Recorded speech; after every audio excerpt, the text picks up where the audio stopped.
José Echenique, coordinadora ejecutiva del antiguo Colegio San Ildefonso. Les damos una cordial bienvenida a la conferencia La filosofía y el arte en los caracteres chinos, a cargo de la doctora Liliana Arzowska. La doctora Liliana Arzowska posee un doctorado en literatura comparada y literatura universal por la Universidad de Idiomas de Beijing, su maestría es en estudios de Asia y África con especialidad en China por el Centro de Estudios de Asia y África del Colegio de México. Entre sus proyectos de investigación colectivos se encuentran los proverbios chinos, expresión lingüística y cultural, del cual fue coordinadora. Entre sus publicaciones más recientes destacan Vidas, cuentos de China contemporánea, y la introducción y traducción del chino Arcoíris o El halo de Buda, y los cuentos Memorias de Otoño y La vida en la cuerda, solo por mencionar una breve semblanza. Bienvenida, doctora, muchas gracias. Gracias por la presentación, satisfactorio. También fue muy tortuoso. Tortuoso desde la perspectiva de lo que representa la lengua china. Pero ustedes van a decir, lengua como lengua. Sí, efectivamente. Solo que la lengua china tiene detrás la carga de por lo menos 2.000, 3.000 años de historia continua.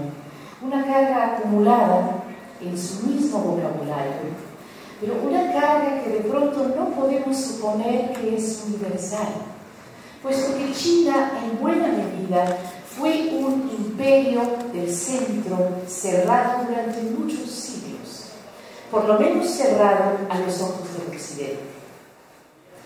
Claro que China no era lo que a veces aquí decimos que herméticos y ensimismados. Ellos tuvieron muchas relaciones con los países vecinos, con los pueblos árabes, con los pueblos del sudeste de Asia, pero el contacto de China con nosotros, los del otro hemisferio, sí, efectivamente es un poco tardío. En las conferencias que han tenido aquí en San Ildefonso, tengo entendido que se han abordado muchos aspectos y seguramente han escuchado un poco acerca del contacto de China con el occidente. Incluso en el catálogo de esta exposición podemos encontrar materiales maravillosos al respecto. Ese contacto empieza con los misioneros. Algunos argumentan que desde el siglo IX-X con los nestorianos, pero mucho más formales desde el siglo XIV-XV por medio de varias escuelas cristianas de muchos países, acompañando el periodo del colonialismo europeo. Los chinos, como todos los demás, estuvieron expuestos a convertirse en colonia de las potencias occidentales y del cristianismo. ¿Qué tanto lo lograron? No soy especialista en eso, sé que se esforzaron mucho los occidentales por sembrar el cristianismo en China y, según mi perspectiva, no lo lograron mucho, pero sí lograron una cosa: conocer a China y transmitirla al hemisferio occidental. Para cuando lo hicieron, China ya estaba hecha. Quiero decir, no era tierra fértil para ser influenciada por Occidente. Siendo un imperio milenario acostumbrado a que los estados cercanos les paguen tributos, pues finalmente China estaba acostumbrada a mandar, a conquistar, a asimilar, no a ser asimilada. Y cuando el occidente entra en contacto con esta China, acostumbrado a encontrarse con pueblos, entre paréntesis y con comillas, supuestamente culturalmente inferiores a ellos, que aceptan la religión y aceptan todo el progreso científico-cultural occidental, pues China no estaba en esa situación. China era un imperio acabado, un imperio con sus propias escuelas filosóficas y su manera de vivir, pero sobre todo con su lengua. Ahora, no estoy hablando de la lengua hablada, estoy hablando de la lengua escrita, de los caracteres chinos. Esos caracteres que se conformaron, no tenemos evidencias, tal vez los primeros rastros los podemos encontrar en piezas, vasijas de huesos, conchas, caparazones de tortuga, y algunos artefactos de bronce, siglo XVII a.C., nos habla claramente de la existencia de un sistema de escritura china, bastante consolidado, que con el tiempo se desarrolla, pero lo que hoy conocemos como escritura china prácticamente es aquello que ya tiene por lo menos sólidos 3.000 años de historia. Ahora, por favor, ¿sí? Sí podemos empezar a cambiar. Elegí aquí una pintura solamente para dar una pequeña muestra a lo que yo considero como una pintura tradicional china. La puse solamente para que ustedes, que seguramente ya visitaron la exposición, la comparen con lo que podemos ver ahorita intitulado con el nombre del arte contemporáneo de China. Una pintura tradicional china, creo que esta es una de las más representativas. Generalmente son pinturas de paisaje, lo que en chino conocemos como shan shui, textual traducción, agua y montaña. Aquí tenemos justamente agua y montaña con las técnicas chinas que ahora o más tarde trataré de explicar, y créanme que me va a costar trabajo, pero bueno. Aparte de eso, en la pintura tradicional china casi siempre encontramos caligrafía. Supongo que pueden identificarla en el extremo derecho. Y también las pinturas tradicionales chinas las acompañan los sellos. ¿Puede seguir? Son los 3 elementos que podemos casi siempre identificar en la pintura tradicional china. Aquí tienen un cuadro de caligrafía, un cuadro de gran valor más o menos siglo IX, dinastía Tang. Después, aquí están los sellos. Los sellos que hoy en día podemos ir al mercado de, por ejemplo, algún mercado en China y comprarlos por la módica cantidad de 100, 200 pesos, dependiendo, a veces miles de pesos. Finalmente son un fuerte distintivo de la cultura china. El sello dentro de la cultura china es más válido que la firma, puesto que el sello representa la institución. Y un artista de renombre es una institución. Después, aquí tenemos otra clásica pintura donde además está metido un poema, un clásico poema chino. Entonces tenemos los 3 elementos o 3 expresiones artísticas chinas: sello, 4, perdón, sello, caligrafía, paisaje y poesía. Seguimos. Dentro de la tradición confuciana se dice que todo el erudito, supongo que les han hablado mucho acerca de la presencia, o más bien de la forma en que el confucianismo moldeó al erudito chino en toda la extensión de las palabras. En el cuarto de un erudito chino no puede faltar papel, tinta, pincel y tintero. Seguimos. Detrás de la pintura, la caligrafía, el papel, la tinta y el pincel, está el pensamiento tradicional chino. Este pensamiento tradicional chino, cuando hablamos de él, podemos decir que se configura entre los siglos 6 y 3 antes de Cristo. En estos 3 siglos, antes del año 220 antes de Cristo, se formulan prácticamente todos los pensamientos importantes chinos filosóficos. Está la escuela de Confucio, está la escuela de los taoístas, creo que, y muchos otros, pero creo que aquí en México y en el hemisferio occidental en general, son las escuelas que más han permeado debido a su gran influencia sobre China, sobre la forma de ser chino. Seguimos. Aquí tienen la representación de estos 2 grandes maestros. Ustedes básicamente en toda China, esta es una característica, los que han ido a China lo van a ver, seguramente ya lo han visto, y los otros pues tendrán que imaginárselo. El occidente está acostumbrado a tener monumentos, y generalmente muy realistas, de personajes históricos importantes en la cultura nuestra. Así podemos ver en el Paseo de la Reforma muchas estatuas de pensadores mexicanos y no mexicanos, pero finalmente pensadores, artistas, políticos, músicos, que podemos englobar en nuestra esfera cultural occidental.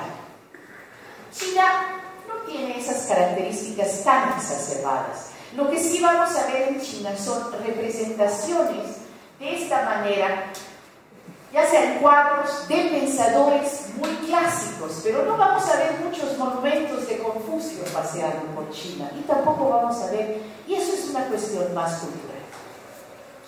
Sí.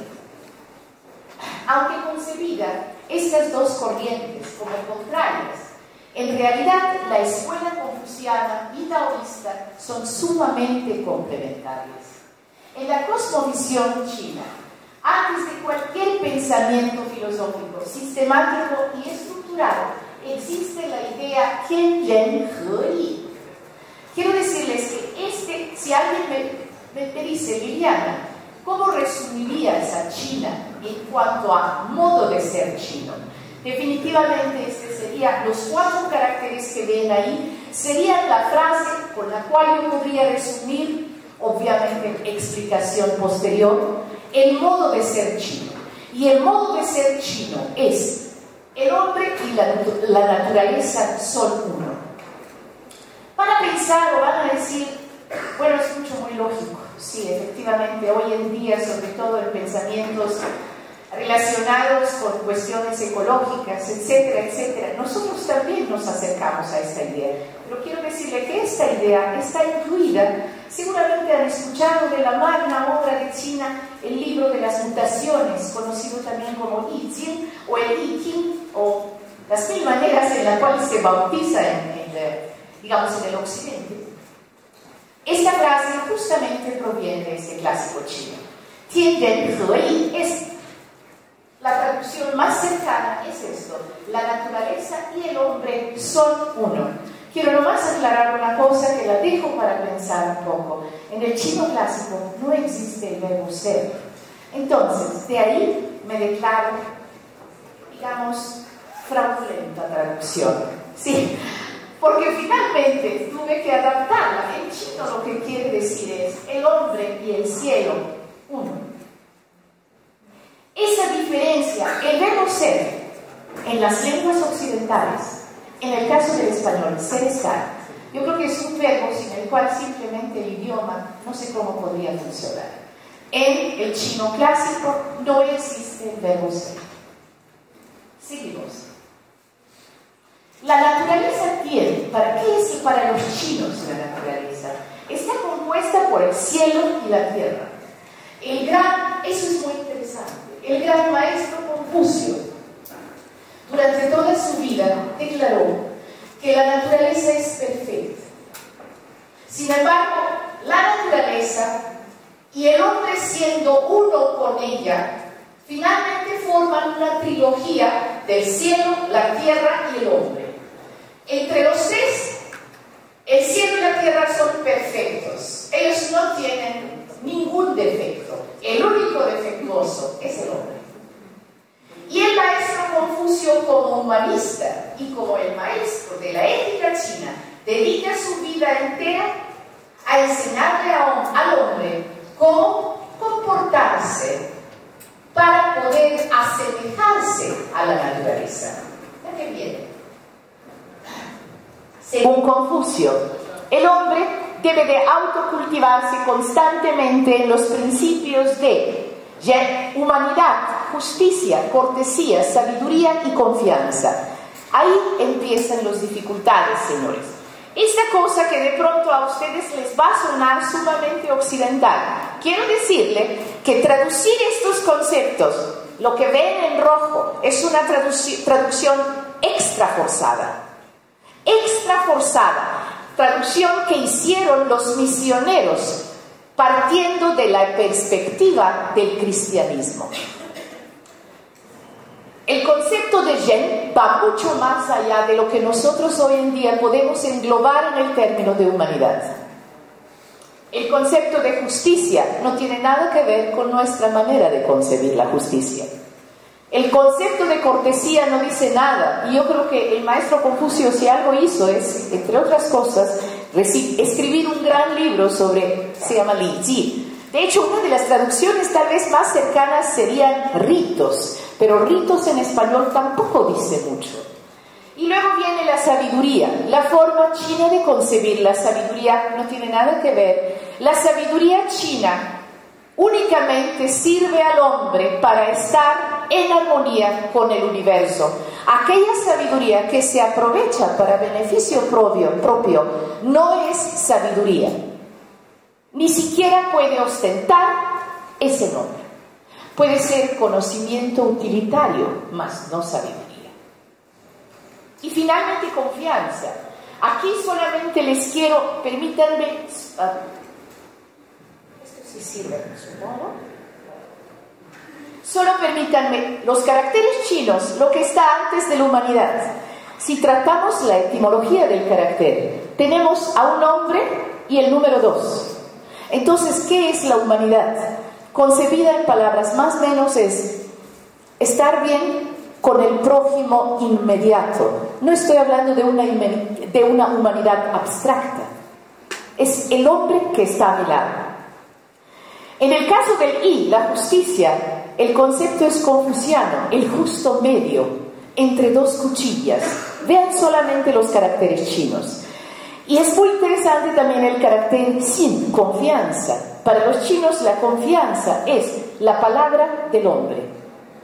Entonces, los caracteres chinos o la escritura china, en una buena medida, matiza el significado de los conceptos. Cuando son traducidos al español, no hablemos en general de otras lenguas, cuando son traducidos al español, automáticamente se funden en nuestra perspectiva o comprensión de esos conceptos. Y muchas veces no es lo mismo, pero no tenemos palabras. Finalmente tenemos que usar palabras de nuestro acervo lingüístico, aunque no sean precisas, aunque solo se asemejen. Luego, claro, permítanme nomás hablar de la segunda escuela. La otra gran escuela es la escuela taoísta, del gran maestro Lao Tzu. Quiero decirle que afortunadamente hoy en español podemos encontrar en México, en Gandhi, en Sótano, muchísimos volúmenes y muy diferentes traducciones de las obras de Lao Tzu, Confucio, en general, de los grandes maestros. Según Lao Tzu, el hombre, siendo el Tao y formando parte del Tao supremo del universo, solo debe seguir las normas del Tao y actuar sin forzar. Esta frase, el último renglón, actuar sin forzar, de hecho, textual traducción sería actuar sin actuar. Pero de pronto vamos a pensar actuar sin actuar suena romántico, pero no nos dice nada. Entonces, ¿qué tenemos que hacer para poder nosotros, en este lado del mundo, entender a los chinos? Jalar y arrastrar sus conceptos y forzarlos a que entren dentro de nuestro campo lingüístico. Y eso, señores, es un proceso inevitable de pérdida. ¿Sabe cómo lo interpreto? Seguramente han leído o han escuchado comentarios sobre la traducción. La traducción, ¿qué es la traducción? Traductor, traidor. Lo han escuchado, yo me dedico de hecho a eso. Y eso se asemeja un poco a lo que estoy diciendo. En términos de que una traducción, entre paréntesis dicho por muchísimos intelectuales, en diferentes latitudes del mundo, nunca va a ser fiel al original. Y sí, efectivo, lo reconozco, es así. Si todos estos conceptos no hubiera hecho un intento por acercárselos a ustedes, se quedan simplemente en el limbo. Pero también claramente reconozco que mi intento de acercárselo a ustedes o a un público hispanoparlante definitivamente tiene el sello mío. Entonces estamos, y eso es natural, no hay forma de evitarlo. Sería muy petulante de mi parte de pronto hablar de objetividad. Seguimos. En esta magna exposición de San Ildefonso podemos ver a ambos, seguramente se acuerdan, la verdad yo me enamoré de esta estatua. Esto lo pueden ver aquí, y este es Lao Tzu. Lo que ven en aquella esquina prácticamente con eso abre nuestra exposición de San Ildefonso, es el Confucio. Ambos están hechos por, ni más ni menos, por uno de los más importantes escultores chinos, el señor Wu Weishan, quien vino a México, inauguró la exposición. Él es Wu Weishan, él está en medio. Y quiero decirles que la estatua de Confucio, elaborada por él, la compró el gobierno de la República Popular China y va a formar parte del logo de China. Y, bueno, saben que ahorita en el mundo hay 500 institutos Confucio, en México tenemos 5, entonces va a ser como una especie de emblema. Como ustedes ven, la forma en que el señor del medio, el señor Wu Weishan, de pronto acerca a ellos dos por medio del arte, es justamente la interpretación individual, suya, subjetiva, de estos dos grandes maestros formadores de lo que conocemos como la civilización china. Luego, y ahora entro en lo que quiero decirle, y aquí tengo algunos testigos, en el proceso de trabajo de la traducción de todos los textos relacionados con la Magna Exposición. Señores, yo creo que es de lo más difícil que he hecho en mi vida, puesto que no es lo mismo hablar, digamos, o traducir un discurso de algo muy concreto, de algo palpable, a traducir el discurso del arte clásico y contemporáneo chino. Uno de los caracteres más hermosos, más elocuentes para los chinos, nosotros lo tenemos que forzar y arrastrar, es el significado. El proceso de traducir los textos pasa por cómo no traducir la palabra, sino cómo llegar a lo que está detrás de la palabra. Y empezaron mis dificultades. Toda esta exposición, ustedes la han visto en varias de las salas, sobre todo en la sala de la Aguada y en la sala de integración.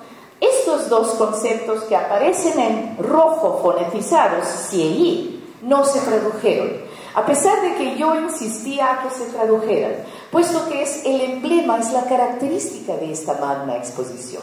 Ahora, claro, yo insistí en que se tradujeran, pero cuando me dijeron cómo lo vamos a traducir, 2 caracteres chinos, pues más o menos les hablé 10 minutos, y claro que la contraparte de San Ildefonso me dijo: Liliana, son 2 palabras, no es un discurso. Ahora, ¿cuál sería la traducción? Lo que dice en la exposición en varias salas es el espíritu Xie en la pintura contemporánea china.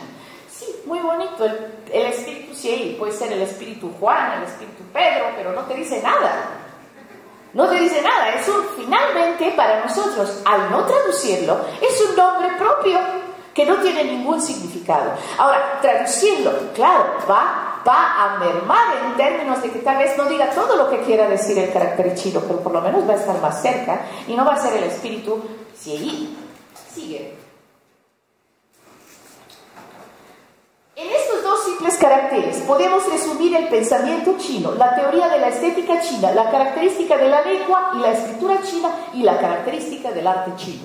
Puesto que estos 2 conceptos, si hoy en día estamos hablando de la magna exposición en San Ildefonso, tenemos que enfocarnos en la cuestión del arte, de la pintura. Pero si fuera una conferencia relacionada con la poesía, usaríamos la misma terminología. Si fuera relacionada con cualquier otra expresión artística, si ahí está presente. Ahora vamos a ver aquello que eventualmente se nos escapó por cuestiones de la difícil traducción. Vamos a tratar de entenderlo. El primer carácter es el carácter Xie. Ahí solo puse 3 significados: escribir, plasmar, dibujar. Hay muchos otros, registrar, etc. Ahora vamos a decir por qué. Y luego tenemos I. Idea, sonido, significado. De ahí, señores, en el momento en que yo a usted les pongo un carácter y ahí ven 3 traducciones al español, creo que ya es obvia una de las grandes características del idioma chino, la polisemia. Los caracteres, el carácter, tiene una forma muy rígida, no puede faltarle una rayita ni sobrarle una rayita.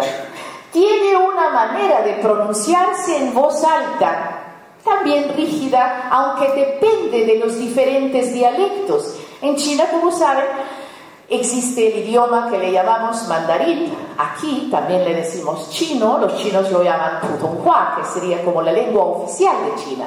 Pero la lengua oficial la acompañan por lo menos 300, 500, todos los autores difieren en el número de dialectos o las diferentes maneras de pronunciarse un carácter. El problema empieza acá, en las traducciones. Dentro de los caracteres chinos, si ustedes abren cualquier diccionario, incluso electrónico, va a haber caracteres cuyos significados van a ocupar media página. Y eso en buena medida explica por qué de pronto vas a la Gandhi y pides un clásico chino y te dicen, ¿cuál versión quieres? De pronto tenemos 10, 15, 100, yo hasta ahorita he registrado del Lao Tzu, del Tao Te Ching o Tao Te King o Tao Te King o el libro del Tao, en español 38 traducciones diferentes. ¿A qué se debe eso? Se debe a la característica de la lengua china, a la polisemia del carácter. La traducción textual de esto que en nuestras salas aparece como el arte Xie de China tendría que ser algo así como plasmar la idea, aunque de pronto plasmar la idea tampoco nos dice nada. Imagínense que en lugar de decir la técnica Xie y la técnica de plasmar la idea, bueno, pues tampoco, sigue siendo vacío, sigue siendo hueca la traducción. La próxima. Entonces, ¿qué hacemos? De pronto vamos a descomponer. ¿Cómo descomponemos? Vamos a descomponer el carácter chino. El carácter I, ¿de qué está formado? El carácter I está formado de estas dos partes. Espero que ustedes los puedan identificar. Aquí está la parte de arriba y aquí está la parte de abajo. La parte de arriba significa sonido. La parte de abajo significa corazón, entre otras posibilidades. Quiero decirle que una de las características de la filosofía china y la medicina china, bueno, los chinos en la medicina tradicional china no considera el concepto de cerebro. Los chinos piensan con el corazón. El corazón también se traduce como mente, mas no como cerebro. No es órgano, es una función. Entonces, desde esta perspectiva, ¿qué es el I? ¿O qué es una idea? ¿O qué es el significado? El I es el proceso de pasar la realidad por medio de mi corazón. Aquello que mi corazón mente pone como resultado, eso es I. Los procesos de I siempre son subjetivos. Y de ahí podemos ampliar la traducción del CIE en términos, ya no va a ser plasmar la idea, sino plasmar las voces del corazón. Y aquí podríamos perfectamente poner de mi corazón, entendido mi corazón de cualquiera que sea el hablante o de cualquiera que sea el artista. Y ahí avanzamos un paso más. Entonces, como ustedes se dan cuenta, la traducción del chino es un proceso de descomposición. Y eso es lo que caracteriza principalmente el arte CIE o la técnica CIE o la técnica de plasmar las voces del corazón en todo lo que uno hace. Insisto, si hablamos de poesía, un poema es la voz del corazón del poeta. Una obra de arte es la voz del corazón del artista. Aquí creo que por sí sola se diluye o viene a la mente más bien otra característica de la forma de ser chino. En la pintura china tradicional, si no me lo creen, métanse al internet, busquen rastros del realismo. Creo que no van a encontrar, excepto en el arte contemporáneo chino, que lo tenemos aquí en San Ildefonso. ¿Por qué no lo vamos a encontrar en la pintura tradicional china? Por la forma de pensar relacionada con esta idea. Los chinos dicen, una pintura realista o una descripción realista de una cosa, apegada a los hechos, es un plagio. ¿Por qué vamos a plagiar la naturaleza? No es plagio solo y cuando la impresión que la realidad causa en mí, la vierto, la escupo, pero lo que yo escupo en el proceso creativo tiene que ser fiel a mí. Entonces aquel arte o aquella expresión artística que no ha pasado por el tratamiento de corazón-mente no tiene ningún valor artístico.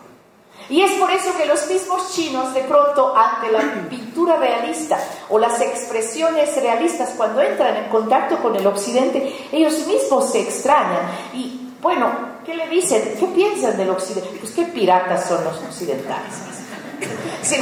Si la cosa está, ¿por qué la voy a dibujar tal cual? Ahí está para la vista. Y entonces lo único que varía es la impresión de cada uno que palpa, ve, toca esa cosa. Seguimos. Eso es cierto, vaya bibliotecas. De estos dos conceptos, Xieyi, hasta la fecha, yo he rastreado en chino, bibliografía en chino, de budismo, pintura, arte, escultura, filosofía, en todos está presente. Y me da mucho gusto tenerlo también aquí en San Ildefonso. La que sigue. A veces las comparaciones y las analogías nos permiten entender mejor las cosas. En la Academia de Arte de China, cuando un maestro explica el realismo occidental, dicen que la pintura occidental plasma la realidad. Si el realismo occidental plasma la realidad, entonces el espíritu Xieyi plasma las voces del corazón. Ahora, aquí hubo una pequeña discusión que a mí me divirtió mucho. Sí, plasma la realidad, se oye científico, tiene su peso propio, pero plasma las voces del corazón como que no tiene el mismo valor de seriedad, sino es un poco más poético. Ni modo, señores, China es así. Entonces, o la forzamos a que entre a nuestros cánones y deje de ser China, o la aceptamos como es. La que viene. Dentro de la tradición artística china, la realidad Shi tiene muchos is. Y de acuerdo a las distintas personas que la perciben, por tanto, cualquier expresión artística es producto de una realidad percibida subjetivamente y vertida por medio de las voces del corazón de artista que inspira otras voces del corazón. Eso es algo que me encanta en el concepto Xieyi, que va más allá de la característica. ¿Qué hace una obra de arte válida en esta forma de entender la expresión artística? Una obra de arte es válida cuando de ella se desprenden más obras de arte. Y ahorita lo vamos a ver. La próxima. Los 5 sentidos, vista, olfato, oído, tacto, gusto, por separado tienen la capacidad de percibir la belleza, mas no de producir la belleza. Eso es muy interesante, esa concepción china. Perciben la belleza, pero no producen belleza. El único que produce belleza es el corazón, que tiene la capacidad de pasar las percepciones de los 5 sentidos y generar valor. Una pintura que logra inspirar una melodía que inspira a una caligrafía, una novela que inspira una traducción en la interminable cadena de valor espiritual. Eso está en San Ildefonso. Tal vez no a la vista, pero está detrás de lo que tenemos ahorita en San Ildefonso. Eso se ve. Porque ustedes de pronto van a ver, dentro de la pintura moderna, personajes históricos chinos. Y luego se van con las máscaras y están esos mismos. Y luego se van con el teatro de sombras y van a encontrar representaciones de los mismos. Es justamente esa cadena de valor interminable es lo que hace una obra de arte de cualquier género válida y valiosa. Y eso lo dicta el Xieyi. Aquella pintura donde tú te paras frente de ella, aquella novela que la lees 2 veces, aquella poesía que te lo aprendes de memoria, generó valor en ti y produce una respuesta de ti. Tal vez no vas a escribir un poema, un libro, etc., pero produce, y esa es la cadena de valor espiritual en el arte de China, la que viene. Y eso lo podemos ver aquí en la exposición. Aquí está, por ejemplo, ahí está la escultura de Lao Tzu, ahí está un paisaje, está en español, lo pueden encontrar. Los chinos reconocen 4 obras clásicas en la literatura china. El viaje al oeste, lo podemos encontrar en español. Como ven, ahí está el libro. Este es el texto original, escrito más o menos en el siglo XIV, después de Cristo. Aquel es traducción al español. Aquella es una famosísima pintura derivada de este libro. Este es la ópera china con el mismo título. Y ahí está el personaje vertido en la escultura. Eso es uno de los grandes valores del arte chino. Seguimos. Todas las expresiones artísticas son producto de diferentes tipos de lenguaje. Wang Bi, Wang Bi es un señor del siglo II después de Cristo, una gran exegeta de la literatura clásica china, sobre todo de obras taoístas. Él dijo,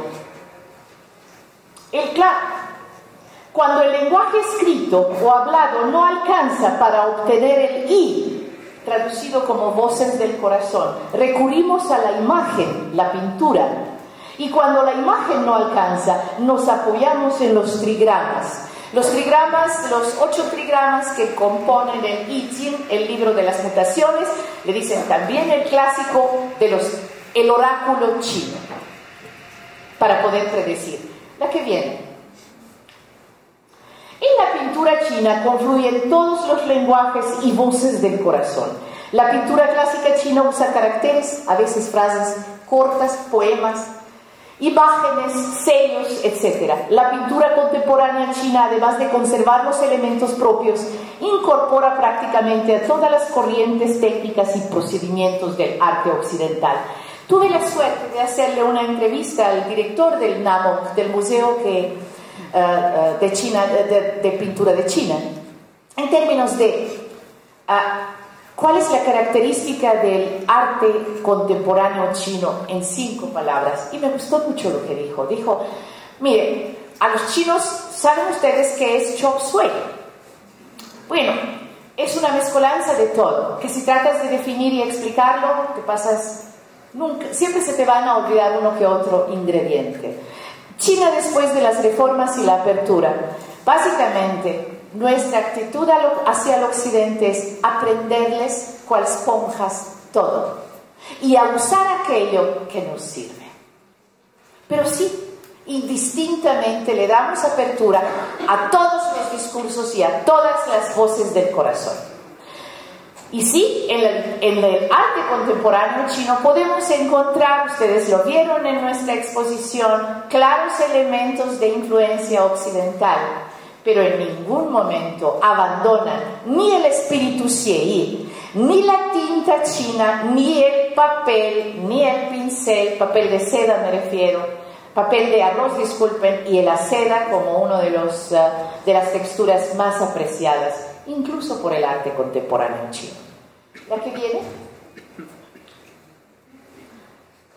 Esta es una hermosa caligrafía china, muy hermosa, y esa es la traducción al español. ¿La que viene? La caligrafía, arte tradicional, arte contemporáneo, lo podemos ver abajo. Supongo que lo identifican. Se llama cuaderno de caligrafía. Es toda una serie trabajada con madera, etc. Entonces, esa es la manera en que los chinos evolucionan, pero evolucionan a partir de ellos, no a partir de fuera. ¿La que viene? Este también lo tenemos aquí abajo, es muy emblemático. Sigue, por favor. Este es una pintura que ojalá y puedan volver y detenerse a verla. Este es un clásico paisaje chino, pero un clásico paisaje trabajado con técnicas 100% occidentales. Y la verdad, logran la armonía de una manera impresionante. Los chinos, desde los siglo XVIII después de Cristo, básicamente de lo que conocemos como la Guerra de Opio, primera y segunda, 1840, han sido grandes aprendices del Occidente, pero sin dejar su tradición. Sigue. Sigue, por favor. Este es muy interesante, lo puedo, bueno, 1984, saben ustedes que más o menos en la década de 80 se empezó en China el gran proceso transformador económico más no político, que son las reformas y apertura. En este 84 salió este cuadro reconocidísimo por, digamos, por las autoridades, por las artistas y también a nivel mundial. Y es el emblema de la nueva China. Nueva China, el nuevo chino, el nuevo campesino, que a su vez es el nuevo ciudadano. Está en la exposición. Sigue. La acuarela, el óleo y la tinta china se fusionan en el arte contemporáneo. El lienzo de lino, algodón, seda, papel de arroz se prestan a la belleza sin adjetivos calificativos que delimitan el origen. La que viene. El arte, con esto quisiera terminar, espero no haberles quitado mucho tiempo. Este es cita directa del escultor Wu Weishan, el cual tuvimos aquí en México. Me gustó mucho y quise compartirla con ustedes. El arte es la unión entre la naturaleza y yo. En esta unión yo constantemente compito con la naturaleza para generar alguna obra que supere su belleza. Tal vez nunca lo lograré, o tal vez algún intento mío logre trascender mi tiempo, refiriéndose a la cadena de valor a la cual expliqué hace un momento. ¿La próxima? Creo que sí. Gracias, muchas gracias.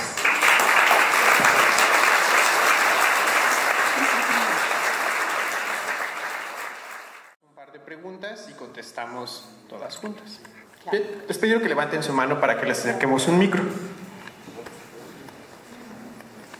Ay, me voy a atravesar. No. Muchísimas gracias por su explicación, muy elocuente, muy interesante. ¿Cuál sería su mejor recomendación para quienes queremos aprender a hablar chino mandarín? Siguiente pregunta, por aquí había... Gracias, buenas noches.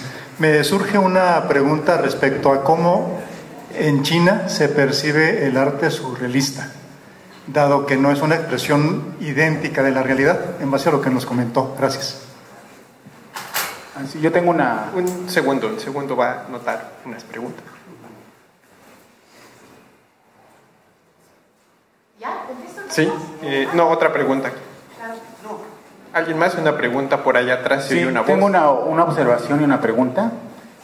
Muchas veces cuando estudiamos idiomas extranjeros queremos hacer traducciones literales. Es verdad que es un poco complicado hacer la traducción, pero en particular el chino, yo estudié un poquito de chino en la UNAM y el chino es uno de los idiomas más exactos. No hay mucha esta cuestión de la poesía, aunque en la poesía sí se utiliza mucho esa polisemia que usted habla, ¿no? Por ejemplo, voy a dar un ejemplo, ¿sí? Muy concreto. En chino, nosotros podemos, en español nosotros podemos decir, yo quiero ir a China. Es la expresión más coloquial, yo quiero ir a China, en el sentido de conocer, ¿no? Pero en chino no se dice yo quiero ir a China, se dice yo pienso ir a China. Wo xiang qiu Beijing o Han o Zhongguo. Y no se dice wo yao, que es querer, wo yao qiu Beijing. Es muy fuerte y no se utiliza. Así hay muchas variaciones, muchos matices en los verbos. Entonces me acordé un poco de eso porque al principio comenzó a hablar acerca de la traducción sobre el escribir el pensamiento. Y es el CIE, si no me equivoco, y se puede traducir como eso. O sea, escribir el pensamiento es realmente una traducción. Los chinos no se hacen bolas. Y ya para concluir, pienso que, por ejemplo, si hubiera una polisemia tan extensa, no podrían tener los chinos un contacto con los diferentes idiomas del mundo. La bomba atómica la hicieron. Fueron toda una travesía y tuvieron que haber interactuado en diferentes idiomas. Entonces, no es una cosa de chinos. A veces nosotros decimos, ¿no? Aprender chino está en chino. Y no, el chino, en mi opinión, muy humilde, es un idioma muy exacto, muy sencillo, más sencillo creo que el inglés, y no tiene tantas dificultades. Entonces yo los invito a los que quieren estudiar chino, pues que lo estudien, no es tan complicado, no hay tanta cuestión así mágica. Muchas gracias. Otra pregunta y ya con esa para que empecemos a contestar. Bueno, quería preguntarle que cómo la contaminación, la naturaleza se une con el hombre si ahorita hay tanta contaminación. Y otra cosa, es que el chino, yo también estudio chino y no se traduce tal cual, pero no es pensar, sino es yo querer China, no se traduce tal cual. Y otra cosa, perdón, no, según yo ser es sh, y usted dice que no existe. ¿Cómo es eso? Sí, muy bien. Sí, empiezo. Las tres preguntas relacionadas con chino las dejo juntas. Solo con usted el surrealismo, efectivamente. Ellos, hoy en día, como le dije, los chinos son muy meticulosos y sistemáticos. Le entraron prácticamente a aprenderse al occidente de pie a pa, hablando técnicamente, corrientes, el respaldo, digamos, el pensamiento detrás de la corriente, etc. De hecho, no sé si coincide conmigo, pero hay dos cosas ahí abajo que yo de pronto, cuando los vi la primera vez, yo dije, este es Picasso. Sí, este es Picasso, y no es plagio, vaya, yo fui, conste, ni soy especialista, por favor, señores, no soy especialista del arte, todo lo que dije fue muy atrevido hoy en la tarde, y me disculpo de antemano y a posteriori, ¿no? Yo trabajo lengua, literatura y traducción, ¿sí? Pero efectivamente ellos lo aceptan y entonces se genera, por ejemplo, en el Museo de China hay toda una sección del arte, digamos, de surrealismo, y tienen toda una escuela, y es muy, cuando les pregunté qué onda, me dijeron, pues estos básicamente dibujan, crean para estar en diálogo con el occidente. Me gustó la respuesta, es válida, ¿sí? Ahora vamos con el chino. Chino, la tuya va a ser, bueno. Me gustó mucho que ustedes dos se pusieran a discutir, fue muy agradable, me gusta. De hecho, eso es academia, ¿no? Pero efectivamente, aquí sí quiero decir claro y muy redundante. Hay que hacer una clara distinción entre el chino clásico y el chino moderno. El chino moderno es una creación de laboratorio. Más o menos en el año 52-53 se sentaron en la oficina lingüistas y dijeron, ¿cómo hacemos que este país hable un solo idioma? Entonces, Mao dijo, 99% de los chinos son analfabetas, es decir, no saben leer y escribir. Aquí hay que hacer algo drástico. Hubo incluso, afortunadamente, hubo voces que decían que hay que eliminar a los caracteres y quedarse con el sistema fonético. Y entonces los tonos señalarlos con puntitos arriba, es decir, lo que vieron cristiano, ¿no? Afortunadamente no pasó, porque esto hubiera sido castrar tu pasado. ¿Qué es lo que hizo Corea? ¿Qué es lo que hizo Vietnam? Y hoy en día están regresando a los caracteres para recuperar su pasado. China no lo hizo, pero sí simplificó los caracteres. Ustedes saben, los que estudian chino, y veo que somos muchos aquí, ustedes saben perfectamente que hay cierta diferencia en los caracteres usados en Taiwán, Hong Kong, Singapur, Malaysia, comunidades chinas de ultramar, y lo que se usa en la República Popular China. Lo que hicieron los chinos, simplificaron los caracteres con un orden lógico chino, ¿sí? Entonces, Podemos hablar de chino clásico. Chino clásico es todo, es el chino que yo más o menos lo cierro aprox siglo XVIII. Es cuando el chino no tiene influencia de afuera.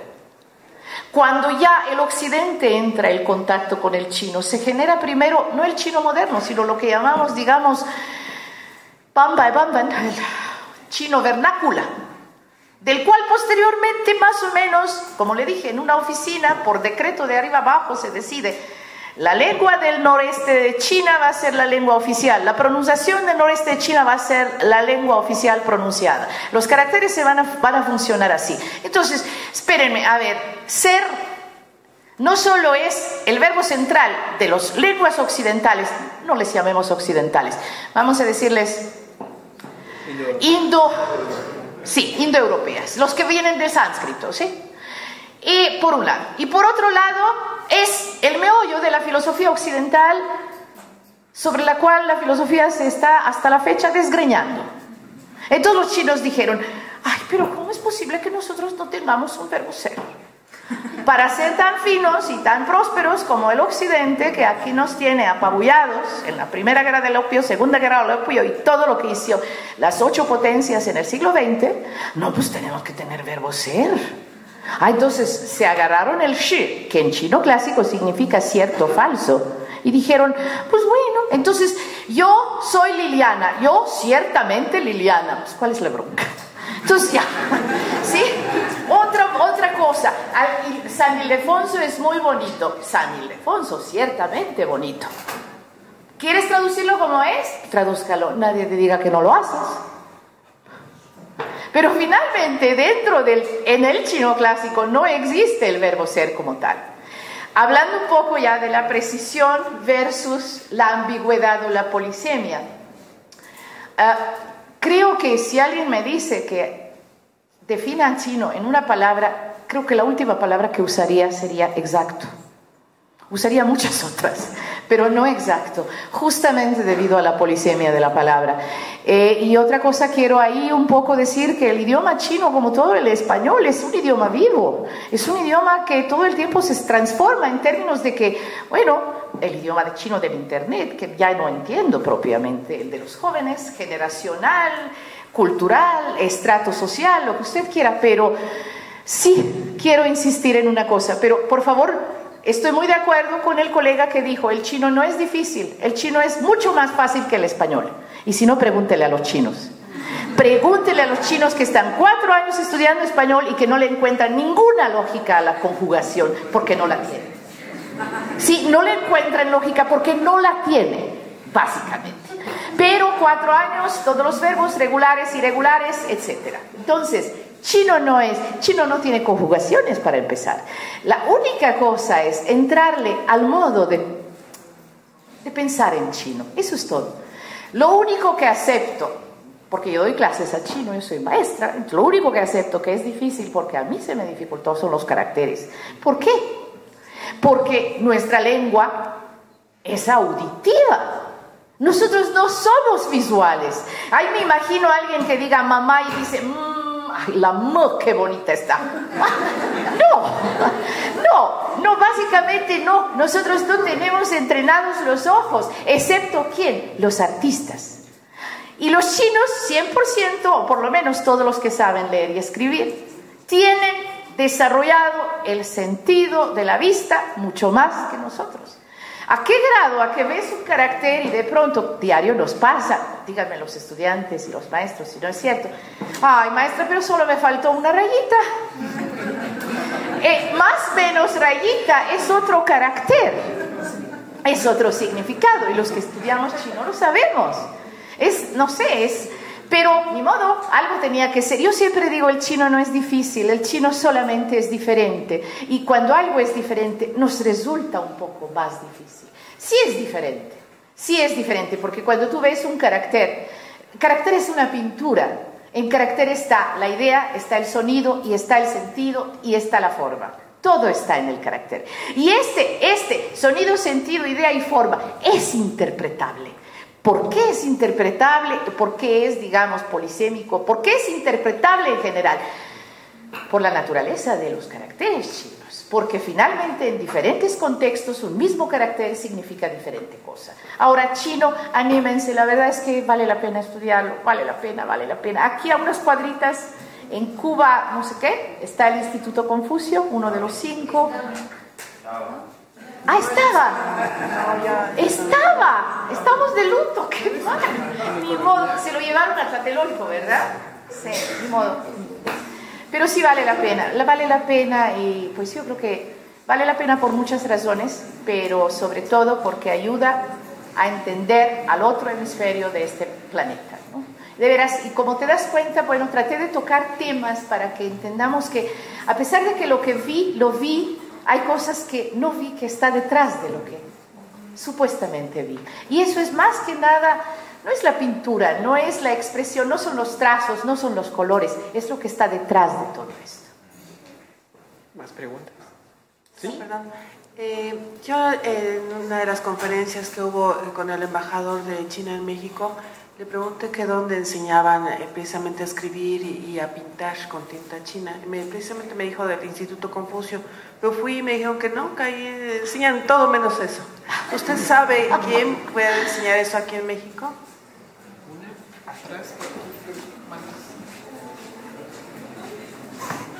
Hola. Hola. Perdón. Bueno, yo quisiera agregar algo también, ya que están invitando a aprender a hablar en chino. Leí que la lengua china, así como algunas lenguas nórdicas, también si les aprendemos a hablar, ayudan a que ahorremos dinero. Por cómo se estructura el pensamiento en cuanto al futuro y nuestras acciones, pues aprender chino nos ayuda con las finanzas también. Gracias.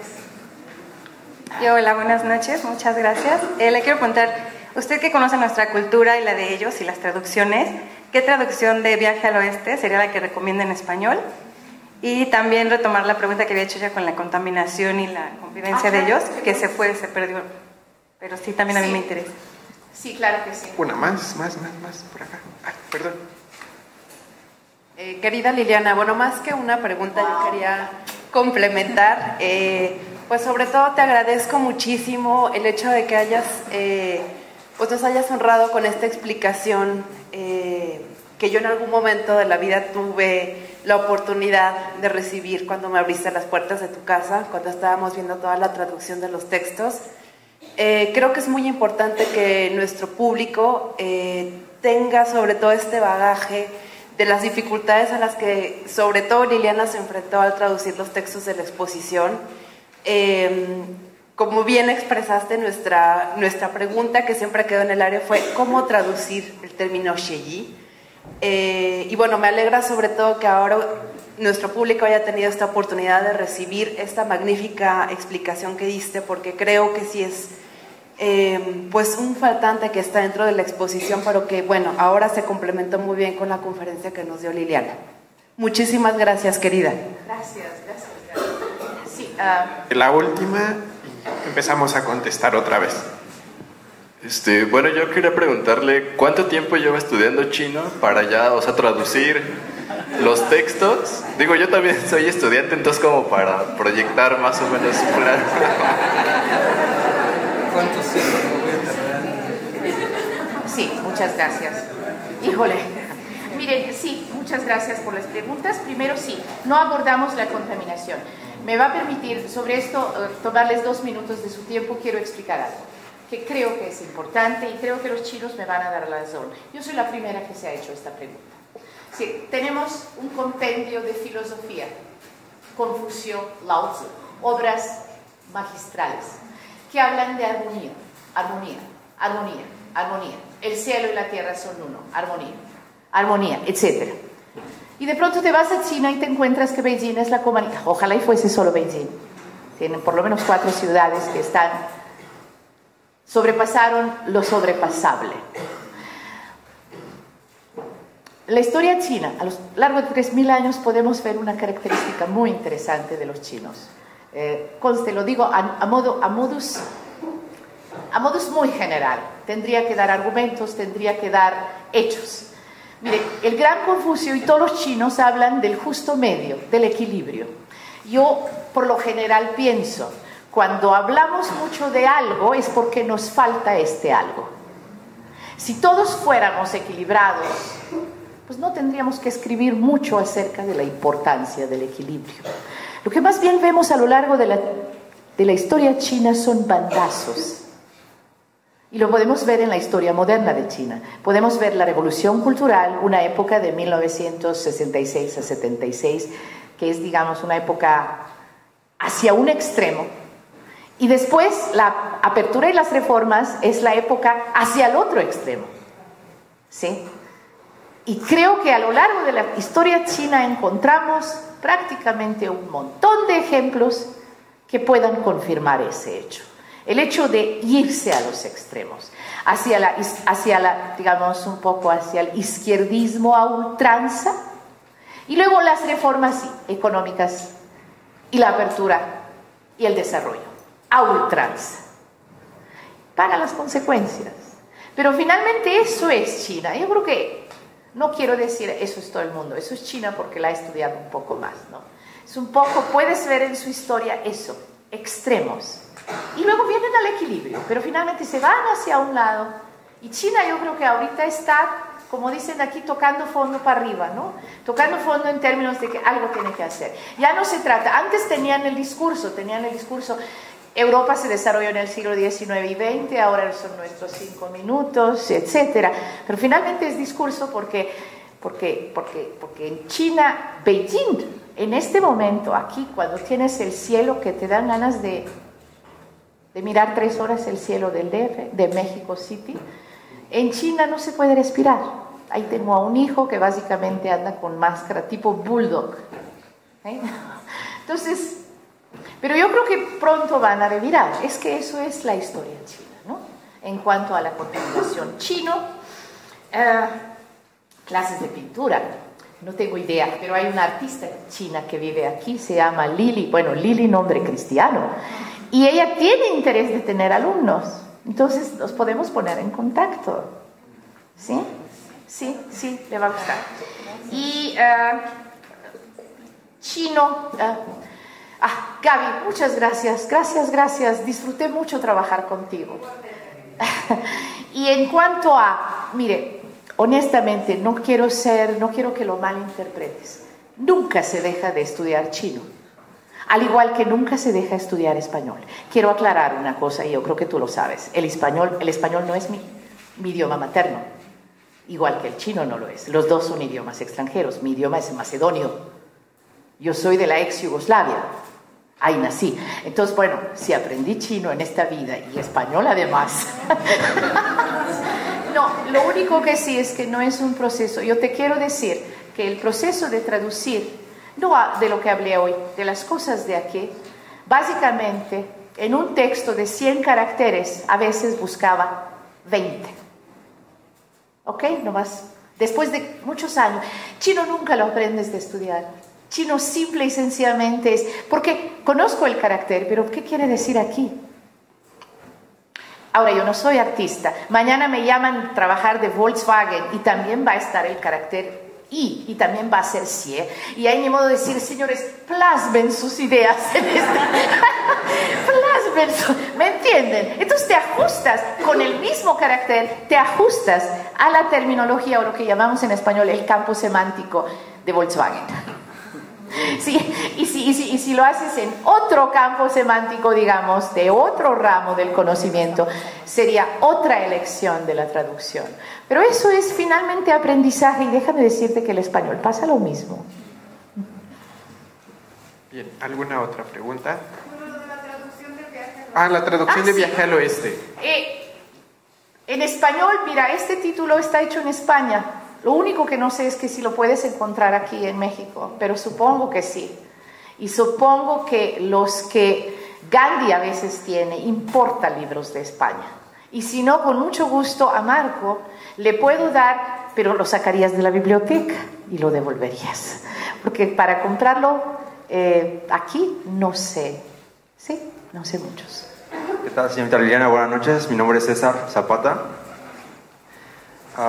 Le quiero preguntar si usted considera que todavía hoy en día se utiliza en la vida real, en la vida cotidiana, esta filosofía de la naturaleza y el ser humano como uno mismo, ya que las nuevas generaciones de chinos, pues al ver su comportamiento, al ver que se preocupan mucho por adquirir cuestiones como, o sea, cosas de marcas europeas, extranjeras, todo, o sea, lleno de excesos materiales, como viven ahora. Si todavía para ustedes es válida esta filosofía dentro de la vida de los chinos. Otra cosa, ¿cree que la diferencia de su lenguaje, una diferencia tan radical comparada con otros lenguajes, sea una característica que ellos usan para aventajar al mundo en ciertas cuestiones? Tal vez el hecho de que sea casi indescifrable para muchas personas sea como una ventaja para ellos, porque tal vez sería muy fácil para ellos adoptar algún sistema más simple como lo hicieron los coreanos, pero ellos se rehusan a eso. Fácilmente pueden usar el inglés o simplemente el pinyin, ¿no? Y otra cosa ya para terminar, que empezó hablando por un tema del siglo XVI al siglo XV antes de Cristo, un tema del siglo XVI, cuando hay misiones cristianas a China. Por ahí tuve algunos mentores chinos que me comentaban que algo que según los chinos tampoco saben, que es que muchos caracteres provienen de una filosofía bíblica, aunque ellos son budistas, pero muchos caracteres tienen su historia con base en pasajes bíblicos. Eso me han comentado y lo estudiamos juntos y lo estaban, ya ve que un carácter se conforma por ciertos radicales, ¿no? Radical por radical, y me iban explicando de dónde venía desde la Biblia, aunque ellos son budistas, confucianistas. Sí, gracias. Bueno, son muchas preguntas en una, pero la primera, efectivamente esa es la pregunta que se hace en todos los medios, digamos, prensa, seria, no seria. ¿Qué pasa con los chinos consumistas? Son más capitalistas que todos los capitalistas, etcétera. Primero quiero retomar lo que dije de los bandazos que contesté hace un momento. Y dos, quiero decir una cosa. No te olvides que China ha sido realmente los últimos 2 siglos, ha sufrido no mucho al occidente en general, Japón, etcétera, y siguen siendo chinos. Cuando se habla de China, yo creo que no solo de China, en México incluso, no sé, es mi perspectiva, tal vez no tenga razón. Cuando veas a China, aléjate para que tengas la perspectiva del tiempo. Yo creo que todo lo que podemos ver, marcas, todo esto es cuestión temporánea. Y China va a entrar a una nueva etapa. A ver ahorita qué hacemos con Donald Trump, quién sabe, tal vez ya desaparezcan las marcas. Entonces, bueno, ¿qué va a hacer China en ese? Pero no, yo creo que China no va a dejar de ser China. Cuando quiero decir no dejar de ser China, no va a dejar de ser diferente. Sí, esa es mi impresión. Esa es mi impresión. Yo viví en China en los años 80, cuando apenas se estaba abriendo. Y la verdad es que veo, sí, la presencia, digamos, pues tienen más dinero, pero son los mismos, ¿no? Y otra cosa, no compares, China sigue siendo una sociedad rural. Lo que conocemos es la ciudad. El contacto con el cual el occidente tiene, digamos, hoy en día con China es eso, Beijing, Shanghai, Guangzhou, las grandes ciudades, ¿no? Pero hay otra China detrás de esta China que sigue siendo muy China. Y en China además es muy chistoso, y ellos mismos lo dicen, los jóvenes son muy occidentales, entre más viejo te haces, más oriental. Y es una muy buena, y eso sobre todo, me gusta esa frase desde la perspectiva de, claro, eso lo dijo un médico chino muy famoso que trabaja en traducción, en textos de traducción, ¿no? Medicina china. Y él dice, bueno, cuando estás joven, para curarte una gripa no tienes tiempo para esperar, pero cuando estás viejo, el tiempo lo ves de otra dimensión. Entonces tomas medicina china que se va a tomar 3 meses, pero te va a curar de raíz. Entonces es eso un poco, es ese juego entre Occidente y nosotros, ¿no? Ahora, en cuanto a la lengua y la ventaja, no estoy muy segura, no sé cómo responderla. Yo creo que China nunca tiene que pensar de cómo satisfacernos a nosotros. Es decir, el chino es su idioma, eso es su cultura, eso es. Ahora, que nosotros pues nos cueste un poco más trabajo, pues ni modo. Corea está bastante arrepentida, ya está retomando el sistema de primaria y secundaria en Corea del Sur, el uso de los caracteres, para que los estudiantes puedan acceder a la bibliografía clásica de ellos, no China. ¿Sí? Vietnam, pues, que entra también en este famoso círculo de cultura china, pues también tiene serios problemas, ¿no? Y por último, honestamente sí me quiero deslindar de esta plática de la influencia del cristianismo en la lengua china, porque no he encontrado nada que valga la pena. Lo que sí quiero decir es que sí hay influencia del budismo, ¿sí? En cierta época histórica, definitivamente. Pero de otra cosa extranjera, no china, budismo no es chino, entró en el siglo I de la India, ¿no? Y hubo un gran proceso traductológico de sutras al chino, muchos de los cuales incluso, como se quemaron bibliotecas por ahí, pues las versiones que persisten son las chinas, lo cual es otra gran contribución de China hacia, digamos, en el mundo, ¿no? Pero la presencia la influencia del cristianismo sobre el chino, he escuchado a nivel de chat, pero ninguna demostración, y menos por medio de la etimología o la morfología de los caracteres chinos. Eso es lo que opino, ¿sí? Buenas noches ya, perdón. Por lo que veo y de su plática, en los idiomas nativos del país, yo tengo contacto con el otomí, en las traducciones es muy parecido. Incluso tiene uno que saber algo de cosmovisión para tener el sentido de las traducciones. Y cuando uno les pregunta, tratan de darle una explicación a nuestro idioma, pero tiene otro sentido. Y me imagino, bueno, por lo que veo hay mucha relación igual con el chino. Y para ver lo que dice usted de los otros pueblos de la China, aquí en el Museo de las Culturas hay una exposición muy hermosa y muy rica sobre etnias de China. Gracias. A usted, gracias. Buenas noches. Si pudieras, de manera muy general, también hablarnos un poquito más de la relación que ha habido entre la India y China. De lo que nos estabas platicando ahorita de los sutras, y si pudieras ahondar un poquito más en eso, sería padrísimo. Sí, bueno, sí, gracias. Sí, primero, la verdad es que usted mencionó algo que los chinos... Perdón, antes que nada, pues yo la felicito por la explicación que ha dado sobre la filosofía y el arte chino. Bueno, para usted, ¿cuál es la que es mejor? O sea, ¿la filosofía china o la filosofía griega, y qué diferencias tienen, ¿no?, entre ellos, ¿no? Tanto del pensamiento, por ejemplo. Sí, gracias. Sí, primero, señora, le quiero decir que los chinos están haciendo estudios muy interesantes acerca, no lo va a creer, yo tengo 2 chinos que conozco en Beijing que lo hacen, de algunas lenguas mesoamericanas, no sé si otomí particularmente, pero sí, de algunas lenguas indígenas, porque ellos mismos primero se dieron cuenta que fonéticamente las lenguas son muy cercanas. Muy cercanas. De pronto chinos que dicen, pues yo no sé, yo creo que me están entendiendo en Oaxaca. Entonces, creo que honestamente no me siento calificada a responder, pero sí hay algo. Pero en lo que sí estoy de acuerdo es eso, lenguas que no han tenido influencia de afuera, como son las lenguas muchas indígenas, digamos, de Mesoamérica, efectivamente al traducirse a sí mismas hacia afuera, siempre nos pasa lo mismo que mencioné con el chino, se truncan. Entonces tienes 2 opciones: o pones una traducción que te haga ver muy diferente y entonces los que te escuchan dicen ¿qué?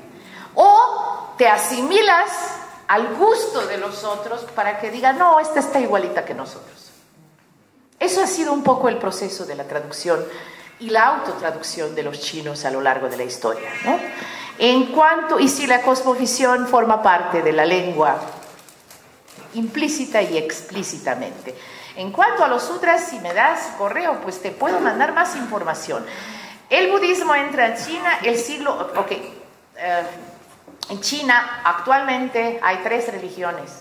todo lo que dije de escuelas filosóficas, confucianismo y taoísmo, tienen también su corriente religiosa, es decir, pensamiento filosófico y corriente religiosa. La única religión foránea que entró con éxito a China, al grado de que los chinos son budistas, pues es el budismo en el siglo I. Y ese proceso duró por lo menos 8 siglos, hasta que siglo I, siglo IX, cuando se afianza, se consolida el budismo en China y nace lo que hoy en día equivocadamente consideramos como budismo japonés, el famoso budismo Zen, que en realidad es budismo chino, es budismo Chan. Y los japoneses fueron los que lo vendieron al mundo. Sí. Bueno, lo sacaron al mundo, pero finalmente el budismo Zen, los mismos japoneses lo dicen y lo reconocen, es el budismo Chan. Pero puedo mandarte más bibliografía si te interesa esto. La pregunta que usted me hizo es, bueno, ¿qué te gusta más? Primero, pues es difícil decirlo, pero a los chinos les encuentro mucha ventaja en su forma de ver el mundo, mucha ventaja. Nosotros somos, a nivel personal y a nivel academia, entre la filosofía, digamos, griega, lo que conocemos aquí, el pensamiento, digamos, griego, base del pensamiento occidental y el pensamiento chino, a través de estas corrientes o estas escuelas.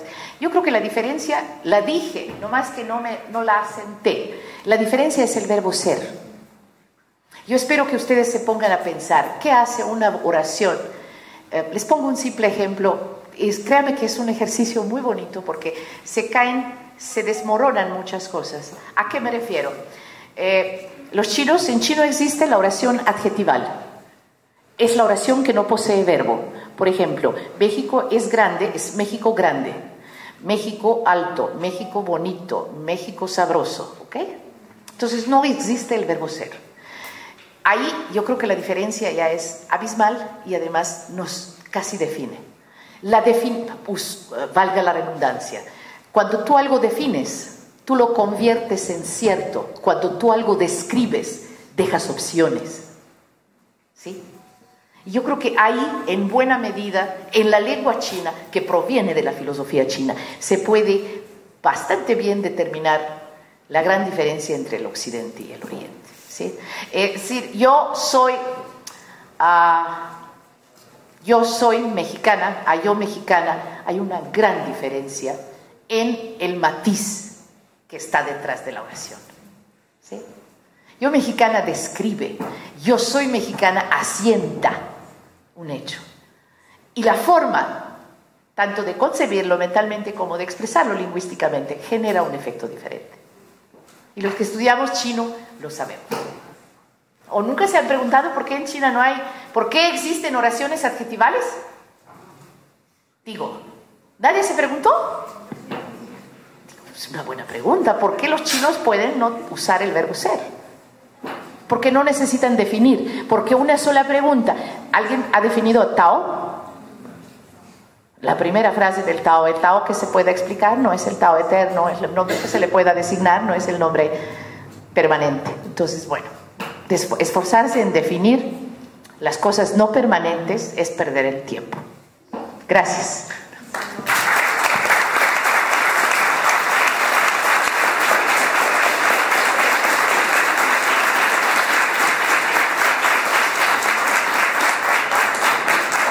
Muchísimas gracias, doctora. Ha sido un placer escucharla esta tarde. Yo creo que todos pues, tienen la misma idea que yo.